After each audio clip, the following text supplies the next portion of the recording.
जय श्री श्याम भक्तों, कार्तिक के महीने में लक्ष्मी जी की कहानी सुना करते हैं। ऐसे तो दीपावली के दिन सुनते हैं, कईयों को दिन में सुना जाता है, कईयों के घरों में रात को सुनी जाती है। लेकिन कई घरों में जब आप लक्ष्मी जी उठा रहे हैं, वैसे नियम तो ये है कि सुबह सवेरे जब हम लक्ष्मी जी को उठाते हैं, वैसे ज्यादा दिन तक लक्ष्मी जी को नहीं रखना चाहिए। जैसे रात को आपने पूजा की कि दूसरे दिन जब आप चौकी को, पाटा को उठाते हैं, तब ये कहानी सुनते हैं। हाथों हाथ कहानी सुन के लक्ष्मी जी को कहते हैं कि आप हमारे घर में निवास कीजिए। उसके बाद कहानी सुनने के बाद ही जो है लक्ष्मी जी को उठा करके आपने मंदिर में रखना है तो मंदिर में रखें, अगर आपने मंदिर में रखी हुई है तो वहां से आप ना उठाएं। लक्ष्मी जी की कोई भी चीज को जो है प्रभावित नहीं किया जाता है, जैसे जल में प्रवाहित करते हैं वो नहीं किया जाता है। इसको घर में ही रखते हैं 1 साल तक। बोले लक्ष्मी माता की जय। एक साहूकार के एक बेटी थी, वह हर रोज पीपल सींचने जाती थी। पीपल में से लक्ष्मी जी निकलती और चली जाती। एक दिन लक्ष्मी जी ने साहूकार की बेटी से कहा, तू मेरी सहेली बन जा। तब लड़की ने कहा, मैं कल अपने पिताजी से पूछ कर आऊंगी। लड़की ने घर जाकर अपने पिताजी से सारी बात बताई तो पिताजी बोले, वह तो लक्ष्मी है, अपन को और क्या चाहिए, उसकी सहेली बन जा। दूसरे दिन वह लड़की फिर गई तो लक्ष्मी जी निकल कर आई और कहा, मेरी सहेली बन जा। तो लड़की बोली, मैं सहेली बन जाऊंगी। और दोनों एक दूसरे की सहेली बन गई। लक्ष्मी जी ने उसको खाने का न्योता दिया। घर आकर लड़की ने अपने पिता से कहा, मेरी सहेली ने मुझे खाने का न्योता दिया है। तब पिता ने कहा, सहेली के जीमने के जाने पर घर संभाल कर जाना। जब वह लक्ष्मी जी के यहाँ जीमने गई तो लक्ष्मी जी ने उसे साल दुसाला ओढ़ने के लिए दिया, रुपये परखने के लिए दिए, सोने की चौकी, सोने की थाली में 36 प्रकार का भोजन करा दिया। जब वह जीम कर जाने लगी तो लक्ष्मी जी ने पल्ला पकड़ लिया और कहा, मैं भी तेरे घर जीमने आऊंगी। लड़की बोली, आ जाना। लड़की घर आकर चुपचाप बैठ गई, गुमसुम बैठ गई। तब उसके पिताजी ने पूछा, बेटी सहेली के यहाँ जीम कर आई है तो उदास क्यों बैठी है? लड़की बोली, पिताजी मेरे को लक्ष्मी जी ने इतना दिया, अनेक प्रकार का भोजन कराए, परंतु मैं उन्हें कैसे जिमाऊं? अपने घर में तो कुछ भी नहीं है। मेरे को तो चिंता हो रही है, घबराहट हो रही है। पिता बोले, जैसा होगा जिमा देना, परंतु गोबर मिट्टी का चौका देकर सफाई कर ले। 4 मुख वाला दिया जलाकर लक्ष्मी जी का नाम लेकर रसोई में बैठ जा। लड़की सफाई करके लड्डू लेकर बैठ गई। उसी समय एक रानी नहा रही थी। उसका 9 लका हार चील उठाकर ले आई और उसका लड्डू ले गई और 9 लका हार डाल गई। लड़की हार तोड़कर बाजार ले गई और सामान लाने लगी तो सुनार ने पूछा, क्या चाहिए? तब उस लड़की ने कहा कि सोने की चौकी, सोने का थाल, दुसाला दे दे, मोहर दे और सारी सामग्री दे, 36 प्रकार का भोजन हो जाए, इतना सामान दे दे। सारी चीजों लाकर बहुत तैयारी करी और रसोई बनाई। तब गणेश जी ने कहा, श्री लक्ष्मी जी को बुलाओ। आगे आगे गणेश जी और पीछे पीछे लक्ष्मी जी आई। उसने फिर चौकी डाल दी और कहा, सहेली चौकी पर बैठ जा। जब लक्ष्मी जी ने कहा, सहेली चौकी पर तो मैं राजा रानी के भी नहीं बैठती हूँ। कोई भी नहीं बैठा तो उसने कहा, मेरे यहाँ तो बैठना ही पड़ेगा। मेरे माँ बाप, भाई भतीजा, मेरे पोते बहुए क्या सोचेंगे, पड़ोसन क्या सोचेगी। लक्ष्मी जी ने सहेली बनी थी कि मेरी लक्ष्मी जी सहेली बनी थी, 28 पीढ़ियों तक यहीं पर रहना पड़ेगा। फिर लक्ष्मी जी चौकी पर बैठ गई।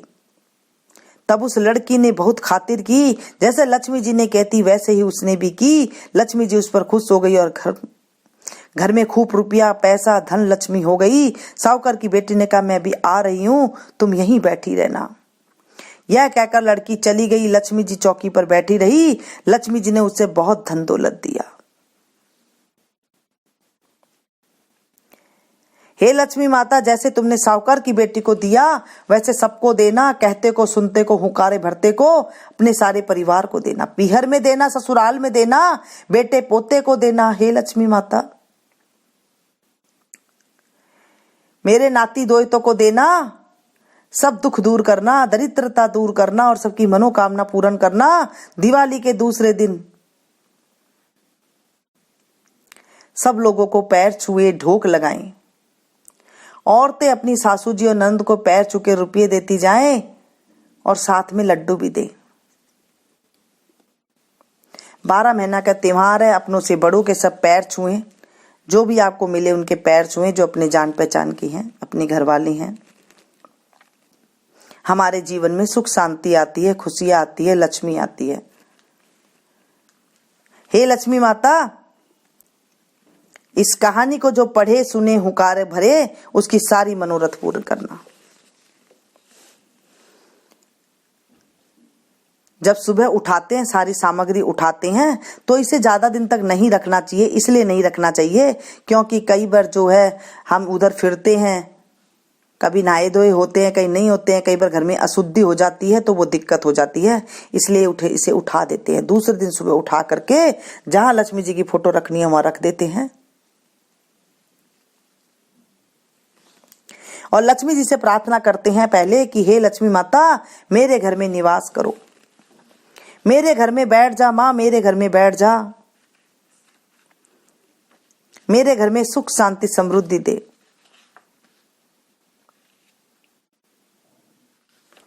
इस तरह कह के और उसके बाद फोटो को उठा करके आप मंदिर में रख दें। और जो सामग्री आपने चढ़ाई है, जैसे खील छह पतासे हैं, ये चढ़ाते हैं, उन्हें आप ले जा करके अपने ही घर में चिड़िया खा जाए ऐसे आप किसी बर्तन में डाल करके रख दें। इन्हें घर के बाहर नहीं डालना चाहिए। जैसे फूल वगैरह आपने कुछ चढ़ाए हैं, तो उन फूलों को आप पेड़ों के नीचे खाद में ना डालें, क्योंकि वो सड़ जाते हैं, खराब हो जाते हैं। पेड़ों के अंदर आप नीचे खाद में डाल देंगे तो वो खराब हो जाएंगे। उन्हें आप पेड़ों के पत्तों के ऊपर ऐसे लगा दें या फिर उन्हें सुखा करके आप डाल दें, क्योंकि कुछ नियम होते हैं। अगर हम उस हिसाब से नियम से चलते हैं तो हमारे घर में सुख शांति रहती है। और जो भी आपने प्रसाद चढ़ाया है वो खुद आप खाएं, आपके खून से रिलेटिव है वो खाएं, बाहर किसी को ना बांटें कि आपने उठाया और लक्ष्मी जी की जो है ये इन चीजों को आपने बाहर किसी को दे दी। ऐसे नहीं करना है। ये जो चीज आपने चढ़ाई है इसे आपको खुद को ही खाना है। आपके बच्चों को दे दे, आपके खून के रिलेटिव को दे दे, आप जो मेहमान आए उन्हें, अगर आपके घर के हैं तो उन्हें आप दे दें, दूसरों को ना दें। लक्ष्मी माता की जो आपने पूजा करी है, जो ये दिए वगैरह हैं, इन्हें आप रख दें। फिर 1 साल बाद आप इन्हें जब जल में प्रवाह कर सकते हैं या फिर पीपल के नीचे कर सकती हैं, वहां रख दें। आपके यहाँ जैसे सुविधा है आप वो कर सकते हैं। और फिर गोवर्धन महाराज की कथा सुनते हैं। उसके बाद गोवर्धन महाराज की पूजा की जाती है। गोवर्धन यानी कि कृष्ण भगवान की पूजा की जाती है। कृष्ण भगवान जो गोवर्धन जी उठाए थे, उन्होंने आज अन्नकूट का प्रसाद बनाया जाता है। गोवर्धन महाराज के कुछ प्रतिज्ञा है। भगवान की प्रतिज्ञा सुने। मेरे मार्ग पर पैर रख के तो देख, तेरे सब मार्ग न खोल दूं तो कहना। मेरे लिए खर्च करके तो देख, कुबेर के भंडार न खोल दूं तो कहना। मेरे लिए कड़वे वचन सुन के तो देख,